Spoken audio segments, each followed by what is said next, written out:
कोणत्या कुटुंबात जन्माला यायचं आपल्या हातात नाही, कोणत्या जाती धर्मात जन्माला यायचं आपल्या हातात नाही, कोणत्या प्रांतात कोणत्या देशात जन्माला यायचं आपल्याला हातात नाही. गरिबीत जन्माला येणं चूक नाही, पण गरिबीत मेलात ना तर ती मात्र चूक आहे. तुम्हाला अपयश येणं हे चूक नाहीये, पण ते अपयशातनं जर तुम्ही परत उठूनच उभं राहिला नाहीत ना ती मात्र चूक आहे. मी म्हणत नाही की खूप श्रीमंत झालात म्हणजेच तुम्ही यशस्वी झालात, पण का आपण श्रीमंत व्हायचं नाही? का आपण आपल्या ज्ञानाच्या कष्टाच्या जोरावरती पैसे मिळवायचे नाही? बक्कळ पैसे कमवा. प्रत्येकात काहीतरी वेगळेपण आहे, ते वेगळेपण तुम्हाला ओळखता आलं पाहिजे. मला एक सांगा, सचिन तेंडुलकर सारखा षटकार ऐश्वर्या रायला मारता येईल का? ऐश्वर्या राय सारखा ठुमका लता दिदींना देता आला असता का? लता दिदींसारखं गाणं अशोक सराफला म्हणता येईल का? तुम्ही जर मला म्हटले भाषण कर, मी 2 तास बोलेन, पण तुम्ही म्हणले एवढं लांबून आलाय नगरवरून, जाता जाता आमच्या गावात एखादी कुस्ती करून जा, आपल्याच्यानं जमणार नाही. जगात प्रत्येकात काहीतरी वेगळं आहे, फक्त ते वेगळे पण तुम्हाला ओळखता आलं पाहिजे. एलॉन मस्क नाव ऐकलं? ट्विटर विकत घेतलं. एलॉन मस्कचं एक भाषण ऐकत होतो पोरांनो. एलॉन मस्क त्याच्या भाषणात सांगत होता, 2050 पर्यंत आम्ही आमच्या देशामध्ये विमानाचे प्रवास बंद करू आणि रॉकेटचे प्रवास सुरू करू. रॉकेट लॉन्च करतायत, आम्ही लँड करू. 2050 पर्यंत आम्ही आमच्या देशामध्ये असे रस्ते तयार करत आहोत की त्या रस्त्यांवरून गाड्या धावतील आणि आपोआप त्यांची बॅटरी चार्ज होईल. तो सांगत होता 2050 पर्यंत आम्ही आमची अशी घरं तयार करत आहोत, त्या घरांच्या भिंती दगडविटांच्या नसतील, त्या घरांच्या भिंती सोलर पॅनलच्या असतील. ते घर स्वतःची एनर्जी स्वतः क्रिएट करेल. मला एक गोष्ट सांगतो. एक नदी होती आणि त्या राज्याचा जो राजा होता, त्या राजानं अशी दवंडी दिलेली होती की या राज्यातला जो कोणी तरुण ही नदी पोहून पलीकडे जाईल त्याला मी माझं अर्ध राज्य बक्षीस देईल आणि राजकन्येसोबत त्याचं लग्न लावून देईल. काय सुंदर करिअर आहे पोरांनो. परीक्षा द्यायची नाही, काय नाही, फक्त नदी पोहून पलीकडे जायचंय, त्याच्या बदल्यात त्याला अर्ध राज्यही मिळणार आहे आणि राजाच्या मुलीसोबत म्हणजे राजाचा जावई होता येणार आहे. एक 4-5 हजार तरुण त्या नदीच्या किनाऱ्यावरती उभे होते. राजाने सांगितलं, जो कोणी पलीकडे जाईल त्याला अर्ध राज्य बक्षीस आहे, राजकन्येसोबत लग्न आहे. 5000 तरुण वाट बघत होते, कधी उडी मारायची आणि कधी पुढे निघून जायचं. पण तेवढ्यात राजानं सूचना दिली, या नदीमध्ये एक 100 मगरी आहेत, 50 विषारी साप आहेत.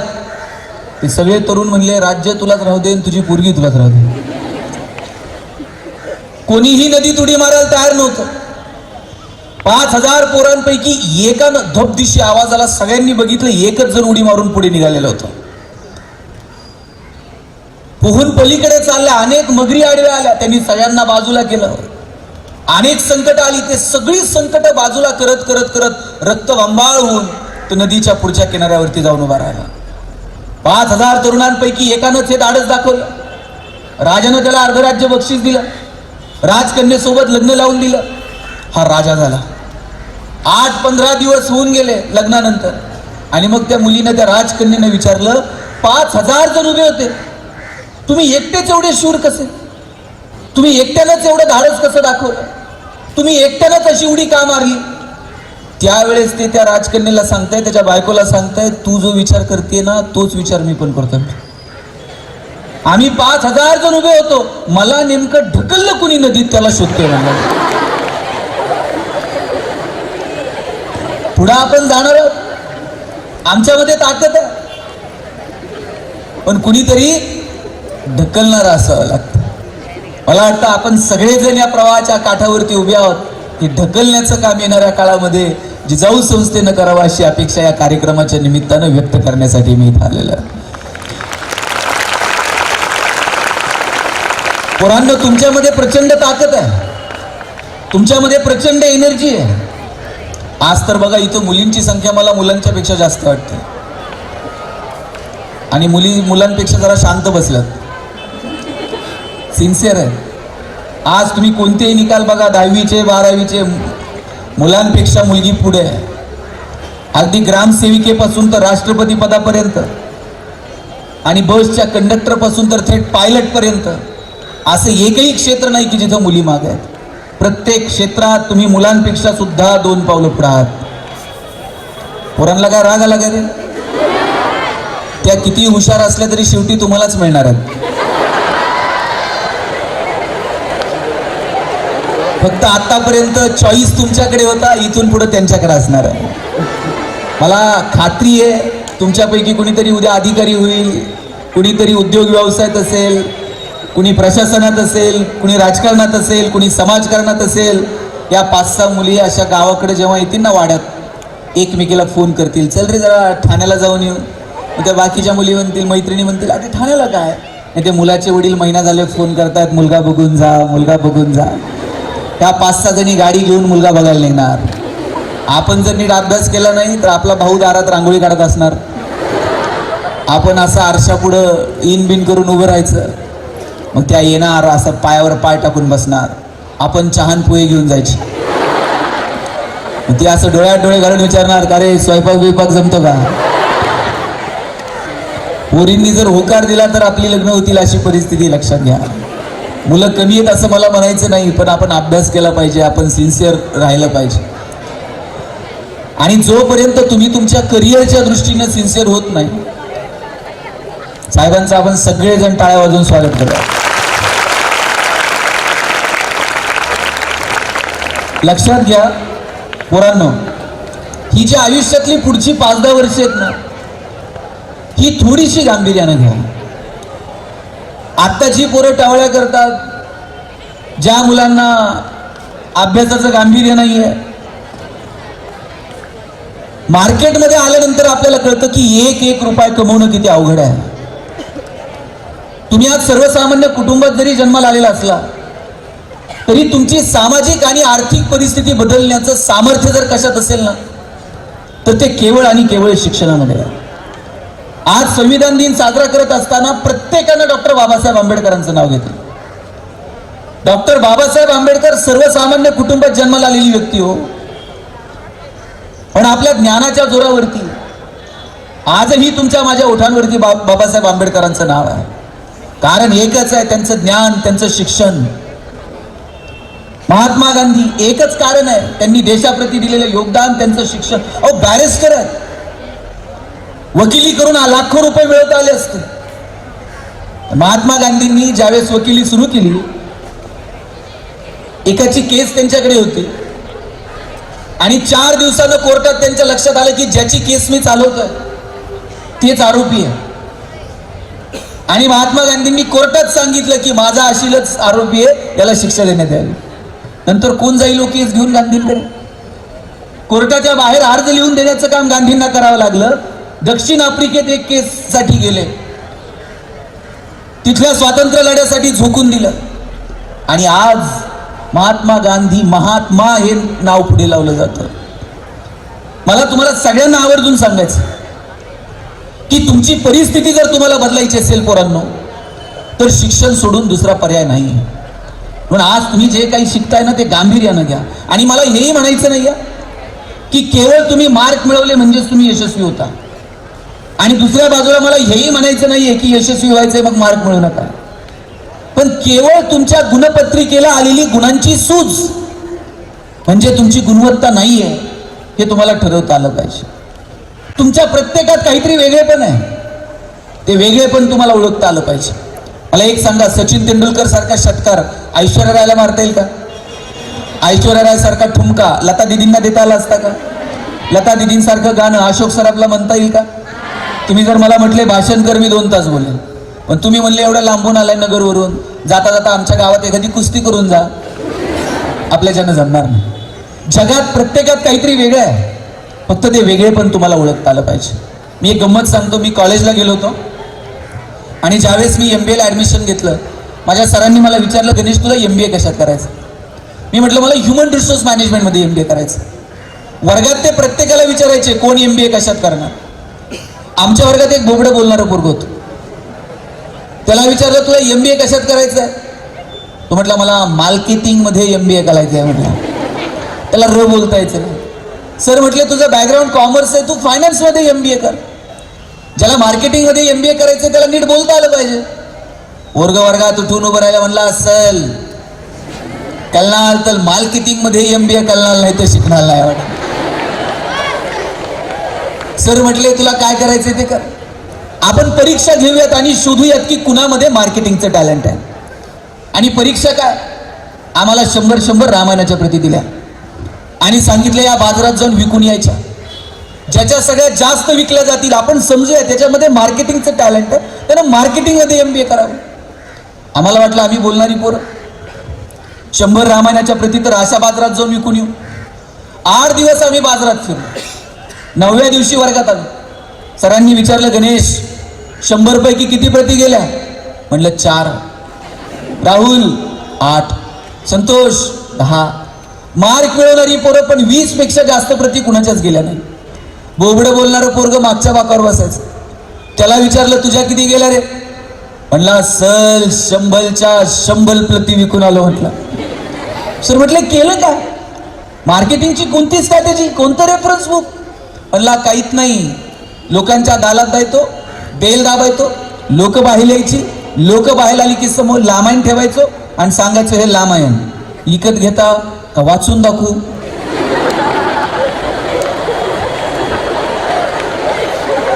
लोक म्हणायची वाचून नको दाखवू, तुझं रामायण विकत घेतो. आता बोबडं बोलणं विकनेस आहे का स्ट्रेंथ आहे? दाबून ठेवला असता तर स्ट्रेंथ ठरला असता का? आपल्या प्रत्येकात काहीतरी वेगळेपण आहे, फक्त ते वेगळेपण आपल्याला ओळखता आलं पाहिजे. आपली गंमत काय झाली माहिती आहे का, आपण कित्येकांनी अजून ठरवलेलंच नाहीये की आम्हाला नेमकं करायचंय काय, आपल्याला आवडतं काय, आपल्या स्ट्रेंथ काय.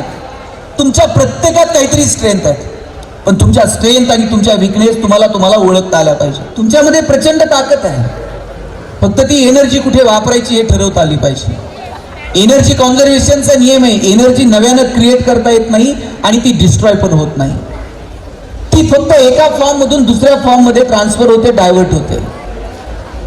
तुमच्यामध्ये असणाऱ्या एनर्जीला कुठे घेऊन जायचं हे ठरवण्याचं प्लॅनिंग मला वाटतं इथे बसलेल्या शिक्षकांना करावं लागेल. या पोरांनी काय वाचावं, काय अभ्यास करावा तुमचा सिलेबस ठरलेला आहे, पण सिलेबसच्या पलीकडे जाऊन जगाशी स्पर्धा जर या पोरांना करायची असेल तर ज्ञानाच्या बाबतीमध्ये आपली लेकरं अपडेट राहतील का? नवीन तंत्रज्ञान, नवीन प्रणाली ही मुलं स्वीकारतील का? सिलेबसच्या पलीकडे जाऊन काही वेगळं आपण या पोरांना देतो का? काही समजा दूधवाला तुमच्याकडे दूध द्यायला आला, तुमचं लक्ष कशाकडे असतं?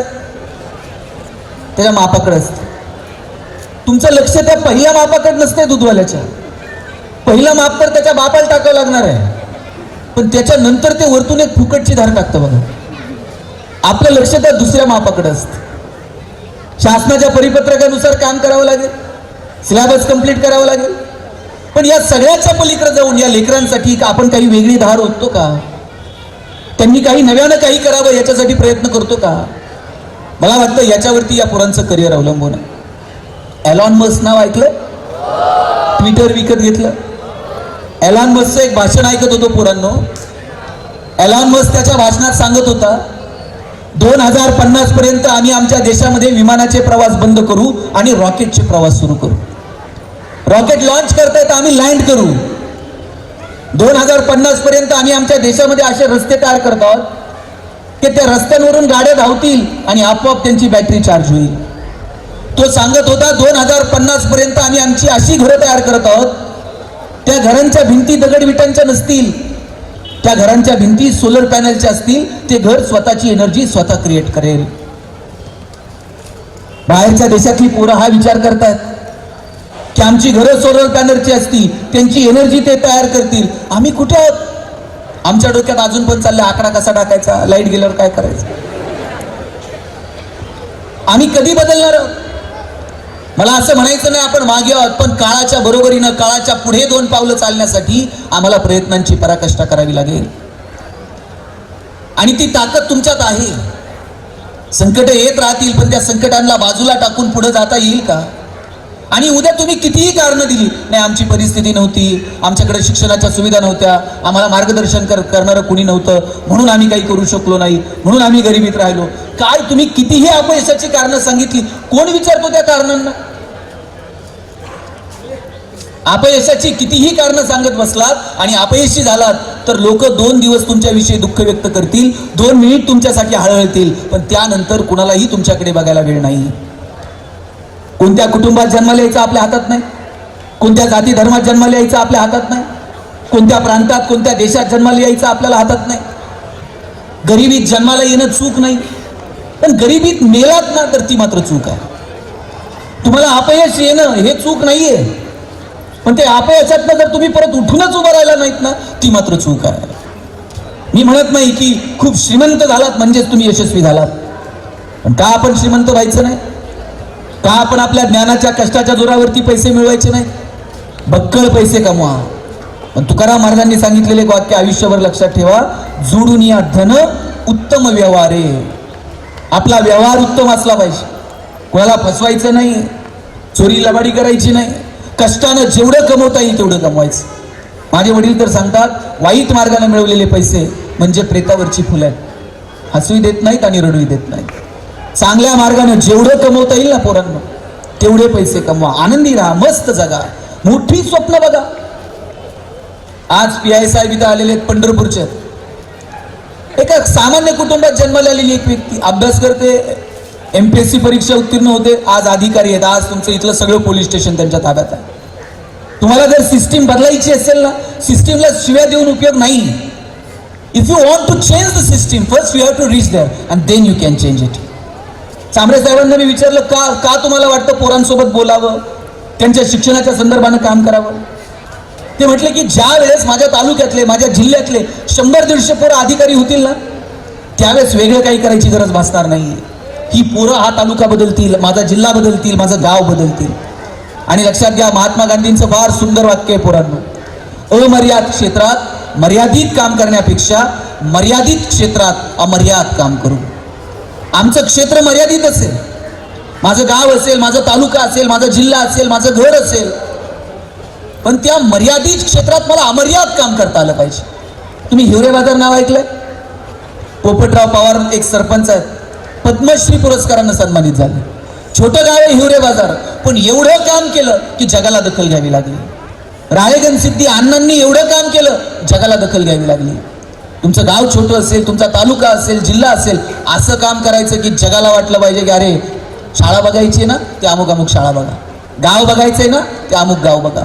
एवढं चांगलं काम पोरांनो आपल्याला आपल्या आयुष्यात उभं करता आलं पाहिजे. झोकून द्या, कष्ट करा, संकट बाजूला टाका. संकट कुणाच्या आयुष्यात नाही. तो शिवाजी महाराजांच्या आयुष्यात पोरांनो कमी संकट आली का? मिर्झा राजेसोबत तह झाला, एक एक किल्ला मिर्झा राजेला मोजून किल्ले द्यावे लागले. बरं, एक एक किल्ला मिळवताना कितीतरी सैनिकांनी आपल्या प्राणांची आहुती दिली होती आणि ते किल्ले द्यावे लागले मिर्झा राजेला. बरं, नुसते किल्ले देऊन थांबले नाहीत, औरंगजेबाला भेटायला जावं लागलं. जाताना राजे एकटे गेले नाहीत, एवढ्याशा संभाजीराजांना सोबत घेऊन गेले. आणि मग मधला जो प्रवास आहे पोरांनो, त्या प्रवासामध्ये संभाजीराजांचं शिवाजीराजांचं काही तर बोलणं झालं असेल की नाही? काय बोलले असतील शिवाजीराजे संभाजीराजांना? स्विस बँकेत आपला अकाउंट आहे, पासवर्ड सांगतो, काय बोलले काय असतील?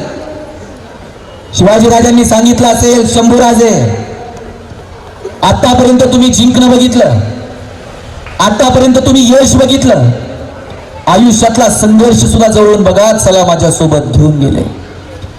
तिथे गेल्यानंतर औरंगजेबानं संभाजीराजांना एक हत्ती भेट म्हणून दिला आणि थोडीशी गंमत करावी म्हणून दिलेर खान म्हटला, शंभूराजे आप इतने छोटे हो और हाथी इतना बड़ा है, इस हाथी को आप महाराष्ट्र में कैसे ले जाओगे?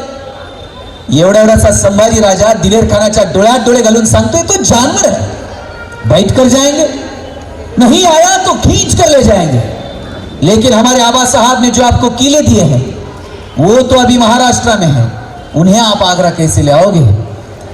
एवढा संभाजी राजा पण माहीत होता आता तहात दिले आणि गेल्यावर घेऊ की परत एक. दत्ताजी शिंदे तर असे रक्ताच्या थारोळ्यात कोसळलेले होते. मानेवरती तलवार घेऊन विचारलं, क्यों पटेल और लढोगे? आणि त्याही अवस्थेत दत्ताजी शिंदे म्हटले, क्यों नाही, बचेंगे तो और भी लढेंगे. मला वाटतं ही लढण्याची, पेटून उठण्याची जिद्द ना पोरांनो, ती आपल्यामध्ये असली पाहिजे. आणि जोपर्यंत तुम्ही मनाला सांगत नाही ना की मला हे मिळवायचं आहे, तोपर्यंत ते अशक्य आहे. पोरींनो, उद्या जर कलेक्टर झालात, लाल दिव्याच्या गाडीत बसून या. तुमचं दार उघडायला पण शिपाई येत आहे. आणि ज्या वेळेस तुम्ही असं जिल्ह्याचं प्रशासन सांभाळाल आणि तुमची आई तुम्हाला त्या जिल्हाधिकारीच्या खुर्चीवरती बसलेली बघेल, काय तुमच्या आईच्या डोळ्यात आनंद असेल हो. तुम्ही जिल्ह्याचे एसपी झालात, जिल्ह्याचं पोलीस प्रशासन तुमच्या हातात येतं. तुम्ही PI झालात, तालुक्याचं ते पोलीस स्टेशन सगळे ते तुमच्या प्रशासन तुमच्या हातात येतं. तहसीलदार झालात, BDO झालात, सगळ्यांनीच प्रशासनात येणं शक्य नाही. पण ज्याला जी आवड आहे, कुणी राजकारणात येईल, कुणी समाजकारणात येईल, कुणी उद्योगात येईल, व्यापारात येईल, व्यवसायात येईल. का बरं आपल्या ग्रामीण भागातल्या पोरांना वाटत नाही आपण उद्योग व्यवसायामध्ये यावं? काय परिस्थिती महाराष्ट्राची उद्योग व्यवसायाच्या संदर्भानं?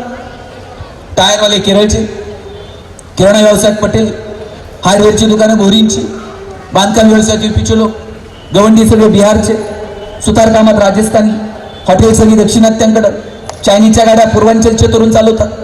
बरं चला, संविधानानं त्यांना अधिकार दिलाय, कुठेही जातील, कष्ट करतील. मग आम्ही कुठं आहोत? आम्हाला का वाटत नाही की उद्योग व्यवसायासाठी अपेक्षित असणारे स्किल आम्ही आत्मसात करावेत? आम्ही फक्त मार्कांच्या मागं लागलो. बरं, ते मार्क मिळवताना सुद्धा आम्ही समजून उमजून घेतो का? अरे पोरांनो, अभ्यास असा केला पाहिजे, मराठीतला एखादा धडा वाचताना तो लेखक तुमच्यासोबत बोलला पाहिजे. एखादी कविता पाठ करत असताना, ती चाल गुणगुणताना त्या कवीला काय म्हणायचंय हे तुमच्या मनात साठवून ठेवता आलं पाहिजे. भूगोलातले अक्षांश आणि रेखांश अशा डोळ्यासमोर उभे राहिले पाहिजेत. प्रयोगशाळेत प्रयोग करत असताना तिथले सायंटिस्ट त्यांनी तुमच्याशी संवाद साधला पाहिजे. इतिहासातली पात्र तुमच्या नजरेसमोर उभी राहिले, इतकं तुम्ही त्या अभ्यासासोबत एकरूप झालं पाहिजे. पण आम्ही सगळं फॉर्मॅलिटी म्हणून प्रयोगशाळेत एकतर आम्ही कधी प्रयोग करतच नाही. पोरग प्रयोग करायला लागलं का सरच त्याला सांगतात, हे चिंचू पात्र फुटल ठेव. लिटमस पेपर तेवढाच आहे, प्रयोगाचे मार्क मिळणार आहेत. प्रयोगाचे मार्क मिळणार आहेत, पोरांनी प्रयोग करायचेच नाही. कसे सायंटिस्ट जन्माला येतील? सगळ्याच मार्कांसाठी, इतिहास मार्कांसाठी, भूगोल मार्कासाठी. शिवाजी महाराज 4 मार्काला, संभाजीराजे 5 मार्काला. तुकाराम महाराजांचा अभंग अवघड आहे म्हणले, ऑप्शनला टाका, त्याच्याऐवजी दुसरं काहीतरी वाचा. परवा 10वीतलं पोरग मला विचारत होता, सर या वर्षी मराठीच्या पेपरला ज्ञानदेव पडणार आहेत का तुकाराम पडणार आहेत? म्हटलं हे पडतील कसे ज्यांनी महाराष्ट्र उभा केला? मार्कांच्या पलीकडे जाऊन विचार करणं हे आपण पोरांना शिकवायला हवं. मार्क जरूर मिळवा, पण समजून उमजून आम्ही अभ्यास करणार आहोत का ते स्वतःला विचारा. झोकून द्या. हीच पुढची 5-10 वर्षे आयुष्याची, ज्यात तुम्ही तुमची प्रगती करू शकता.